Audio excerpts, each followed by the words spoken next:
आणि आता स्पीड न्यूजला सुरुवात करूयात। बातम्या पाहूयात थोडक्यात। बाळासाहेब ठाकरे यांची आयुष्यभर सेवा केलेल्या नारायण राणे यांचं घर तोडण्यासाठी त्यांचाच मुख्यमंत्री मुलगा उद्धव ठाकरे हे प्रयत्न करत आहेत।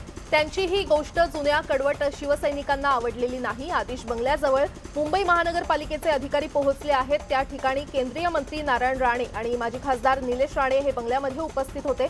तर मालवणच्या नीलरत्न बंगल्याबाबत अद्यापही आपल्याला कोणतीही नोटीस मिळालेली नाही असं आमदार नितेश राणे यांनी सिंधुदुर्गमध्ये बोलताना म्हटले।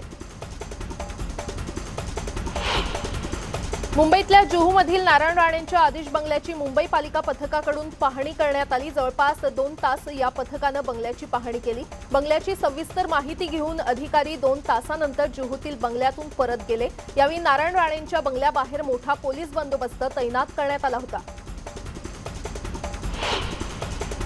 गेल्या 2 महिन्यांपासून उत्तर प्रदेशातील बेरोजगारी आणि तिथल्या समस्यांवरून लक्ष विचलित करण्यासाठी महाराष्ट्रातील विरोधी पक्ष महाराष्ट्रात काम करतायत। विरोधी पक्षानं टीका करताना खालची पातळी गाठलेली आहे असं म्हणत राज्याचे पर्यावरण आणि पर्यटन मंत्री आदित्य ठाकरेंनी राणेंवर टीका केली आहे। तर देवेंद्र फडणवीसांवर प्रश्न विचारला असता मी त्यांच्यावर बोलून माझा वेळ घालवणार नाही असा टोला देखील त्यांनी लगावलाय।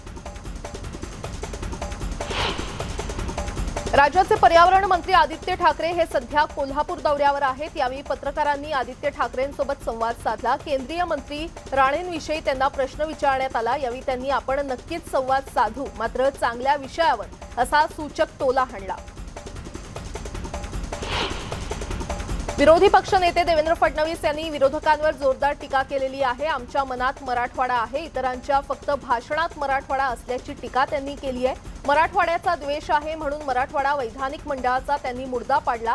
आम्ही मराठवाडा वॉटर ग्रीड आणलं, मात्र या सरकारनं वॉटर ग्रीडचा देखील मुर्दा पाडला। समुद्रात जाणारं पाणी मराठवाड्यात वळवण्याचा आराखडा तयार केला। या सरकारनं ही योजना देखील पुढे जाऊ दिली नसल्याची टीका यावेळी फडणवीसांनी केली। मराठी भाषेला अभिजात दर्जा मिळावा या मागणीसाठी मराठी भाषा मंत्री सुभाष देसाई यांनी केंद्रीय सांस्कृतिक राज्यमंत्री किशन रेड्डी यांची भेट घेतली। 27 फेब्रुवारीला मराठी भाषा दिन असल्यानं त्यांनी नवी दिल्लीमध्ये जाऊन केंद्रीय सांस्कृतिक राज्यमंत्र्यांची भेट घेत मागणी केली। राजकारणात आरोप प्रत्यारोप होत असतात, मात्र असभ्य भाषा वापरणं टाळावं असं सूचक वक्तव्य महिला आयोगाच्या अध्यक्षा रुपाली चाकणकर यांनी केलंय। अद्याप महिला आयोगाकडे असभ्य भाषा आणि शिवीगाळ प्रकरणी तक्रार आलेली नाही, मात्र तक्रार दाखल केल्यानंतर योग्य ती दखल घेतली जाईल असं चाकणकरांनी म्हटलं। तर दिशा सालियन प्रकरणी अजून कोणतीही तक्रार दाखल झाली नसून तक्रार आल्यास योग्य ती कारवाई करू असं देखील त्या म्हटल्या। भीमा कोरेगाव आयोगासमोर साक्ष नोंदवण्यासाठी शरद पवार पुढची तारीख मागणार आहेत। शरद पवारांना साक्ष नोंदवण्यासाठी 23 आणि 24 फेब्रुवारी या तारखेला समन्स दिलं होतं, मात्र सविस्तर भूमिका मांडण्यासाठी शरद पवार हे पुढची तारीख मागणार आहेत। त्यासाठी ते अर्ज करणार असल्याची माहिती समोर येते। पंतप्रधान नरेंद्र मोदी यांनी काँग्रेसवर केलेल्या वक्तव्याचा निषेध करत अकोल्यात भाजप आमदार रणधीर सावरकर यांच्या घरासमोर काँग्रेस कार्यकर्त्यांनी मोर्चा काढला होता, मात्र पोलिसांनी हा मोर्चा घराच्या काही अंतरावरच थांबवला। यावेळी काँग्रेसचा विरोध करण्यासाठी मोठ्या प्रमाणात भाजप कार्यकर्ते सुद्धा एकत्रित झाले होते। दोन्हीकडून झालेल्या जोरदार घोषणाबाजीनंतर काँग्रेसच्या 50 कार्यकर्त्यांना पोलिसांनी ताब्यात घेतलं। मोदीजींनी माफी मागावी अशी मागणी काँग्रेसनं केली। बाजारात असणाऱ्या प्लास्टिक फुलांना बंदी घालण्याची मागणी स्वाभिमानी शेतकरी संघटनेनं केलेली आहे। कोल्हापुरात पर्यावरण मंत्री आदित्य ठाकरे यांना याबाबतचं त्यांनी निवेदन दिलं। प्लास्टिक फुलांमुळे शेतकऱ्यांच्या फुल शेतीला फटका बसलाय, त्यामुळे प्लास्टिक बंदीच्या धर्तीवर या फुलांना देखील बंदी घालण्याची मागणी करण्यात येते। तर पंचगंगा नदी प्रदूषणाकडे देखील स्वाभिमानी शेतकरी संघटनेनं लक्ष वेधलं। पर्यावरण मंत्री आदित्य ठाकरे यांनी कोल्हापुरात श्रीमंत शाहू महाराज यांची भेट घेतली। यावेळी न्यू पॅलेसवर ते स्वतः गाडी चालवत गेले, तर पालकमंत्री सतेज पाटील हे त्यांच्या शेजारील सीटवर बसले होते। यावेळी शाहू महाराज यांच्याशी तब्बल 2 तास विविध विषयांवर त्यांनी सविस्तर चर्चा केली। तर रात्रीचं स्नेहभोजन देखील त्यांनी न्यू पॅलेसवरच केलं। यावेळी माजी आमदार मालोजी राजे छत्रपती हे सुद्धा उपस्थित होते। मुंबई शहरात कोविड-19 संसर्गानं मृत्यू पावलेल्या नागरिकांच्या नातेवाईकांना 50,000 सानुग्रह अनुदान विना अडथळा देण्यासाठी मोहीम सुरू केलेली आहे। गेल्या 2 वर्षात अनेक मुंबईकरांना त्यांचे नातेवाईक दगावल्यानंतर सरकारचं सानुग्रह अनुदान मिळवण्यासाठी अनेक अडचणींचा सामना करावा लागतोय। त्यामुळे मुंबईच्या महापौर किशोरी पेडणेकर यांनी विना अडथळा तात्काळ सेवा देण्यासाठी ही मोहीम सुरू केली आहे। आमदार धर्मराव बाबा आत्राम यांच्या सुरक्षा रक्षकाची डोक्यात गोळी घालून आत्महत्या करण्यात आलेली आहे। घरगुती वादातून आत्महत्या झाल्याची शक्यता वर्तवण्यात आली आहे। अहेरी येथील पॉवर हाऊस कॉलनीमधील एका अपार्टमेंटमध्ये पोलीस शिपायानं रात्री डोक्यात गोळी झाडून आत्महत्या केली आहे। प्रमोद शेकोकर असं पोलीस शिपायाचं नाव आहे। घटनेची माहिती मिळताच पोलिसांनी घटनास्थळी धाव घेतली आणि पुढील तपास सध्या सुरू आहे। मनमाडमधील नवविवाहित आरती सोनावणे या महिलेचा संशयास्पद मृत्यू झाल्यानं खळबळ उडालेली आहे। तिचा हुंड्यासाठी खून करण्यात आल्याचा आरोप नातेवाईकांनी करून पीडितेला न्याय मिळावा यासाठी आज मनमाडला सर्वपक्षीय आणि सर्वधर्मीय नागरिकांनी मोर्चा काढून दोषींवर कडक कारवाई करण्याची मागणी केली। मोर्चात आमदार सुहास कांदे सहभागी झाले होते। त्यांनी गृहराज्यमंत्री शंभूराज देसाई यांच्याशी संपर्क साधून त्यांना घटनेची माहिती दिली। एटीएम मशीन फोडण्याचा प्रयत्न करणाऱ्या एका भुरट्या चोराला शेगाव शहर पोलिसांनी रंगेहात पकडले। शेख मोहम्मद शेख हुसेन असं या भामट्याचं नाव असून तो सीसीटीव्ही फोडत असल्याचं सीसीटीव्ही कॅमेऱ्यामध्ये दिसलं। याबाबत बँकेनं तात्काळ पोलिसांना माहिती दिली असता पोलिसांनी या भामट्याला ताब्यात घेतलं।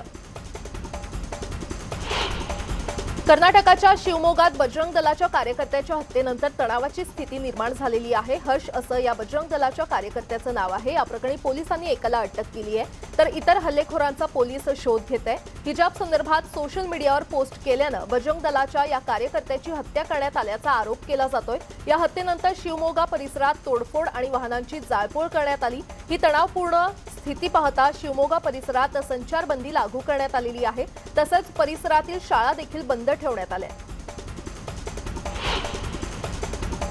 मुंबईतील जुहू परिसरातील हॉटेल सी प्रिन्सेसला आग लागल्याची घटना समोर आली असून अग्निशमन दलाच्या मदतीनं आग आटोक्यात आणण्यात आली आहे। काही काळ या भागात भीतीचं वातावरण निर्माण झालं होतं। दहिसर पूर्वच्या एसव्ही रोडच्या एका रघुकुल इमारतीच्या कंपाऊंडमध्ये असणाऱ्या महानगरच्या पाईपलाईनमध्ये गळती असल्यानं भीषण आग लागली। त्यामुळे संपूर्ण परिसरात एकच खळबळ उडाली होती। घटनास्थळी अग्निशमन दलाच्या गाड्या तसंच महानगर गॅसचे अधिकारी दाखल झाले। आगीवर नियंत्रण मिळवण्यात त्यांना यश आलंय। मुंबईला लागून असलेल्या विरार परिसरात बर्ड फ्लूची एक घटना समोर आलेली आहे। गेल्या काही दिवसांपासून विरारमधील अर्नाळा आणि बाजार परिसरात कोंबड्या अचानक मरत होत्या। तपासणीमध्ये बर्ड फ्लूनं मृत्यू झाल्याचं समोर आल्यानं प्रशासन कामाला लागलंय। या भागात आतापर्यंत 2300 कोंबड्या मारून पुरल्या गेलेल्या आहेत। अर्नाळा आणि बाजारच्या 1 किलोमीटर परिसरात प्राणी विभागानं कोम्बिंग ऑपरेशन सुरू केलंय तर विरारमधील सर्व पोल्ट्री फार्म आणि कोंबडीची दुकानं कोंबडी आणि अंडी जप्त करतायत। नालासोपारा पश्चिम येथील सनराइज अपार्टमेंटमध्ये राहणाऱ्या चिमुरड्यावर भटक्या कुत्र्यानं हल्ला केलाय। क्लासमधून घरी येत असताना सोसायटी परिसरातील आवारातच एका भटक्या कुत्र्यानं चावा घेतला। यापूर्वी देखील भटक्या कुत्र्यानं भावेश शांती पार्कमध्ये दोघांचा चावा घेतला होता। त्यामुळे या कुत्र्याचा बंदोबस्त करण्याची मागणी स्थानिक करतायत।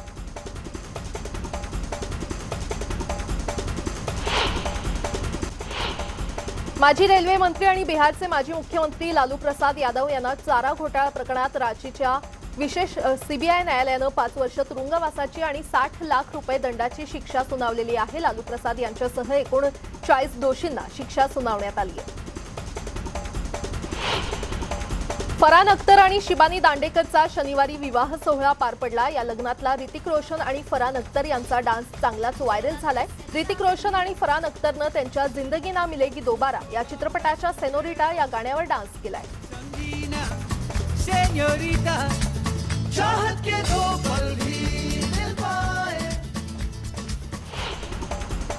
बहुचर्चित गंगूबाई काठियावाडी या आलिया भट्टच्या आगामी चित्रपटातील आणखी एक गाणं समोर आलेलं आहे। या गाण्यामध्ये आलिया आणि शांतनू महेश्वरी एकत्र दिसतायत। मेरी जान हे या गाण्याचे बोल असून आलियानं आपल्या इंस्टाग्राम अकाउंटवरून हे गाणं समोर आणलंय। आई है जो रात नशीली, इसकी हर एक बात नशीली, तू भी आकर ले नशा, दोनों की मुलाकात नशीली, नशे किए बस। या बातम्यांसह बुलेटिनमध्ये वेळ झाली इथेच थांबण्याची. मात्र ताज्या घडामोडींसाठी पाहत रहा न्यूज 18 लोकमत.